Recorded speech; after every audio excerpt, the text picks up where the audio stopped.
Shalom, shalom, everybody. Man, this camera be tripping, yo. Might act like it's alive. It just come on when it want to come on. I'm thumbing through trying to get to the right page so I can read what I had prepared for everyone. And it just came on. But, oh well. We ain't gonna go on and on about that. That's cool. It's cool. It is what it is. But do any of y'all phones be just coming alive doing what they want to do like that? Let me know in the comments. Anyway, this is a very, very timely message, very, very important message. Came to me, I opened up, and this is the page I opened up to. We talked about that before. I don't need to keep going into it because we're trying to make these as short and concise as possible, but this is what came up. This is Sirach, or Ecclesiasticus, chapter 12, verses 10 through 18. I'll start in the King James, and then we go back and grab everything out of the good news to make sure everybody clear on everything. Verse 10. Never trust thy enemy, for like as iron rusteth, so is his wickedness. Verse 11. Though he humble himself and go crouching, yet take good heed and beware of him, and thou shalt be unto him as if thou had wiped a looking glass, and thou shalt know that his rust hath not been altogether wiped away. Sorry about that. This is Proverbs chapter 26, verses 24 and 25 that reminded me of. He that hateth dissembleth with his lips, and layeth up deceit within him. Verse 25. When he speaketh fair, believe him not, for there are 7 abominations within his heart. Now let's get that same thing out of the God's Word translation. Verse 24. Whoever is filled with hate disguises it with his speech, but inside he holds on to deceit. Verse 25. When he talks charmingly, do not trust him, because of the 7 disgusting things in his heart. And that's what abomination means, by the way, disgusting things. They say something is abomination to the Most High, that means something that's just disgusting to him. So let's get that again. When he talks charmingly, do not trust him because of the 7 disgusting things in his heart. Let's go on to verse 26. His hatred is deceitfully hidden, but his wickedness will be revealed to the community. That's a warning to the wicked ones. Verse 27. Whoever digs a pit will fall into it. Whoever casts a stone will have it roll back on him. Verse 29. A lying tongue hates its victims, and a flattering mouth causes ruin. So much to all the people that anytime I spoke out about being slandered, people be like, oh, that person or those people love you. They just don't know how to express themselves. Let's get it one more time. Verse 29. A lying tongue hates its victims, and a flattering mouth causes ruin. So you got to beware of the ones that's lying and the ones that's flattering you. You know, to be honest, like I said, I'm not too fond of flatterers or the ones that do the slandering. So that's why the scriptures say, value yourself at your true worth. Not too high yourself or not too low yourself. Because some people do lay it on thick. They'll tell you the greatest thing since sliced bread, and the whole time they plotting on you. And my mom used to say, buttering you up. It's like I consider myself my own biggest fan and my own worst critic, all wrapped into one. Because I'm extremely honest with myself. I don't think of myself as too high, or at the same time not too low that I'm just going to let somebody play with me, because they say a lower opinion of yourself leads to sin. Also, the way that you can know that is if you follow me on social media, or if you're my friend in real life and you see like texts and stuff I send to you. I like the Bitmojis, and I'm one of the people that, one thing that people always say about my Bitmoji, he look just like you. Because I'm honest with myself. Like some people, you see they Bitmoji and it be like the total opposite of them. And not a knock on nobody or whatever, but like they'd be like super dark skinned and they Bitmoji be light skinned. Or they'd be super big and they Bitmoji be bony and skinny. I'm like, goodness, be honest. I mean, that's how you see yourself. For real. Like I said, value yourself at your true worth. how you really are.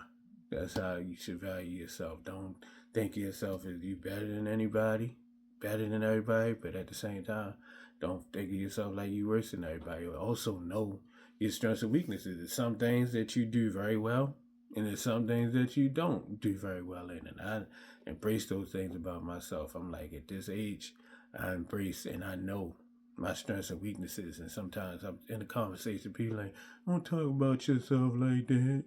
No, I don't say that. Like, it's the truth. It's being honest.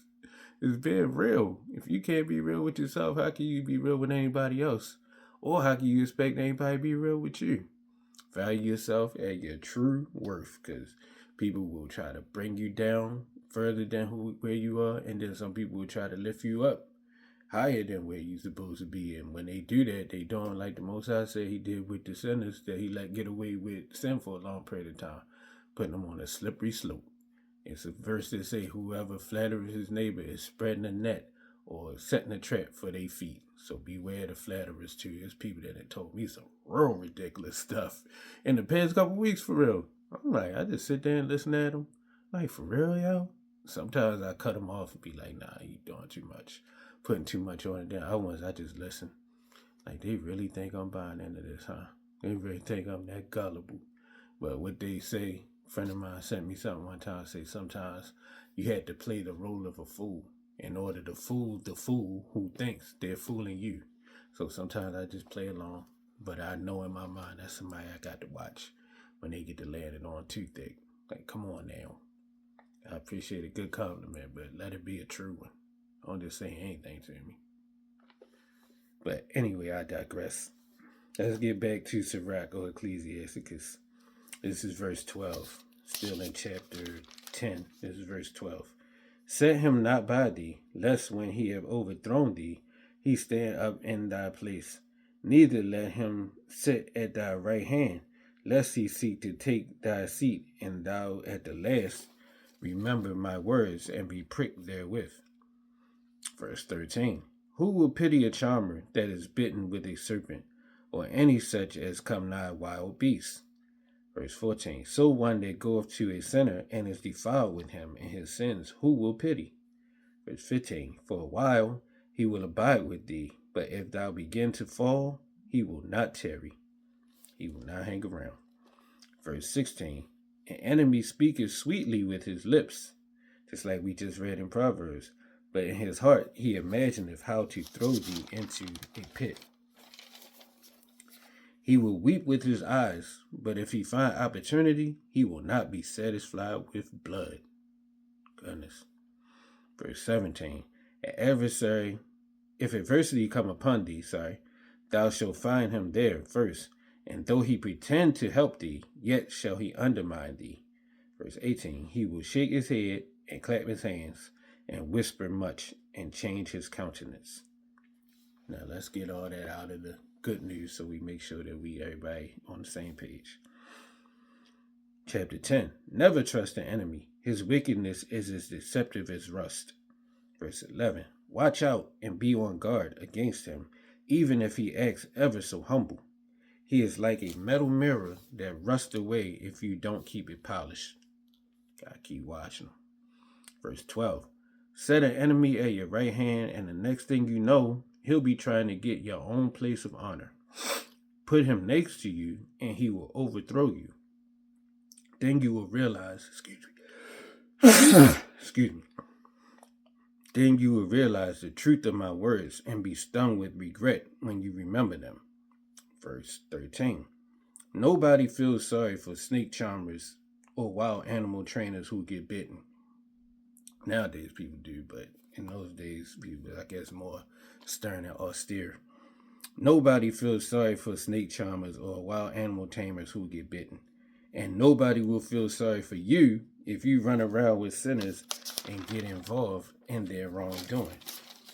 And I know that's for a fact, because I could sit and tell horror stories of things happen to me, and nobody don't feel sorry for me, especially what they say, people who don't defend what's right, they defend who they like. So if it's a person that's more popular or have more clout than you, that do things to you, nobody don't feel sorry for you. And even people, like, everybody become an instant lawyer or whatever when they come to like stuff like that. Oh, I should have read your contracts. Oh, you should have knew better. And stuff like that to somebody that's 18 or 19. But once again, when you start go outside of the will of the Most High, you kind of put yourself in a position for things to happen. And nobody will really feel sorry for you. Or they'll feel sorry for you, but not to the extent where they will, like want to take your side versus somebody that's more popular than you or got more clout than you. Even, for example, the lawyer that I had at one point told me, like, I'll help you, but I won't help you to the extent where it's going to cause a problem between me and the executives from the record company, because you and what you're a part of is hot right now. Record company always going to be hot. So even the people that you hire to help you is still going to be biased. But that's why you don't even get involved in those type of situations, for real. I wouldn't advise it. To each his own, her own. People can do what they want, but I wouldn't advise it. But anyway, back to the scriptures, man. Verse 15. An enemy will stay with you for a while, but not when trouble comes. Verse 16. He will speak fine words while he plots how to trap you. He will pretend to share your sorrows, but he will kill you if he gets a chance. Verse 17. And that's going to go for spiritually, physically, any kind of way. Verse 17. If trouble comes your way, you will find him waiting and ready to trip you up while he pretends to help you. I've experienced that. Verse 18. He will be a different person then, rubbing his hands, nodding his head, and spreading rumors about you. Man, oh man. With that being said, you heard what the scriptures say. Not my words, but the scriptures. You've seen all of it right across your own screen right there. Don't say you haven't been warned. Wise up, safe up, get and stay prayed up. Shalom and Yah Baruch. I love each and every one of y'all. Most High willing, we'll get together again soon. All right now.